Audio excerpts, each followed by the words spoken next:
ختم نبوت کے بعد سب سے بڑا منصب مجددین امت ہے کہ جو سنن ابی داؤد کی روایت کی روح سے ان اللہ یبعث فی هذه الامة علی راس کل 100 عام من یجدد لها دینها، یقیناً اللہ اس امت میں ہر صدی میں ایسے لوگوں کو اٹھاتا رہے گا جو دین کو تازہ کر دیں گے، دین کے اوپر جو بھی کوئی غبار آ جائے گا، کوئی اس کی تعلیمات دھندلا جائیں گی، اس کو ہٹا کر صحیح دین کی شکل دوبارہ دکھا دیں گے۔ 1000 برس تک سارے مجددین امت عالم عرب میں آئے، عمر بن عبدالعزیز سے چلیے اور امام ابو حنیفہ گنتے چلے جائیے، شیخ عبد القادر جیلانی، امام غزالی، امام ابن تیمیہ، سب وہاں۔ اور جب یہ الف ثانی شروع ہوا، امت کی تاریخ کا دوسرا 1000 سال تو ریورس گیئر لگ گیا۔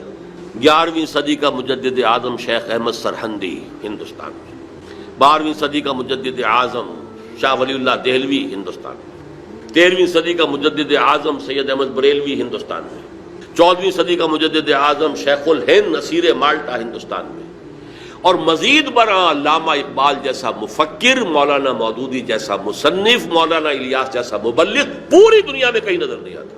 ان کی تحریکیں جو ہے پوری دنیا میں چھا گئی۔ علامہ اقبال کا فکر یہاں سے پھیلا، پوری دنیا میں پھیلا۔ ڈاکٹر علی شریعتی سے پوچھئے، مالک ابن نبی سے پوچھئے، بہت بڑا دانشور ایران کا اور بہت بڑا دانشور جو ہے عالم عرب کا۔ پھر مولانا مودودی کی کتابیں دیکھ لیجئے، پوری دنیا کے اندر عربی میں، انگریزی میں ٹرانسلیٹڈ ہر جگہ مل جائیں گی۔ اور یہ مولانا الیاس کی شروع کرتا تحریک کہاں سے کہاں پہنچی ہے، لاکھوں آدمی ایک وقت کے اندر جو ہے وہ مسلسل حرکت کے اندر۔ یہ ساری آیات ہیں، اس سب کا امین یہ پاکستان ہے، یہ سارا ہمارا ورثہ یہ پیچھے ہے۔ اور پھر یہ کہ پاکستان وجود میں آیا 27ویں کو، یہ پاکستان ہندو اور انگریز دونوں کی مخالفت کے علی الرغم قائم ہوا۔ اور اس وقت نقشہ میں آپ کے سامنے کھینچ رہا ہوں سورہ اعراف کی آیت نمبر 129 کے حوالے سے، جب ظلم و ستم کی انتہا ہو گئی تھی بنی اسرائیل پر مصر میں، تو انہوں نے جب فریاد کی ہے تو حضرت موسیٰ نے فرمایا تھا ان سے عسیٰ ربکم ان یہلک عدوکم ویستخلفکم فی الارض فینظر کیف تعملون، امید ہے کہ تمہارا رب تمہارے دشمن کو ہلاک کر دے گا اور پھر تمہیں زمین کے اندر تمکن عطا کرے گا، پھر دیکھے گا تم کیا کرتے ہو۔